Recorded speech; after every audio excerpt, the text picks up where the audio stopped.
துபாயில் உள்ள பிரபல்யமான மீன் இறைச்சி விற்பனை செய்யும் சந்தைக்கு போயிருந்தேன். நான் மட்டுமில்ல, துபாயில் உள்ள எல்லோரும் போகும் இடம் தான் இது.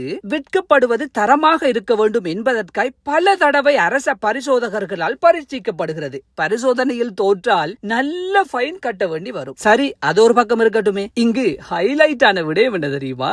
இறைச்சி வாங்குவதற்காக இதில் உள்ள கடை ஒன்றுக்கு போயிருந்தேன். இறைச்சி கடைக்காரர்கள் பொதுவாக நல்ல அழகான இறைச்சியை முன்பக்கம் தொங்க விடுவதும், நாம் இறைச்சி கேட்கும் போது பின்பக்கம் உள்ள கடிபடாத இறைச்சியை வெட்டி தருவதும் உண்டு. அந்த அனுபவம் இருக்கிறதா உங்களுக்கு? அதே அனுபவம் இங்கும் எனக்கு கிடைத்தது. உண்மையிலேயே கவலைக்குரியதாக இருந்தது. இதில் இறைச்சியை வெட்டும் போது கடைக்காரவர் என்னுடன் பேச்சு கொடுத்து என் கவனத்தை திசை திருப்ப செய்த காட்சி எல்லாம் பார்த்தபோது சட்டங்களை கொண்டு வரலாம், ஆனால் மனிதனின் குணத்தை மாற்றவே முடியாது என்று எண்ணிக்கொண்டு வெட்ட கொடுத்த மீனையும் வாங்கிய இறைச்சியையும் எடுத்துக்கொண்டு ரூமுக்கு வந்துவிட்டேன்.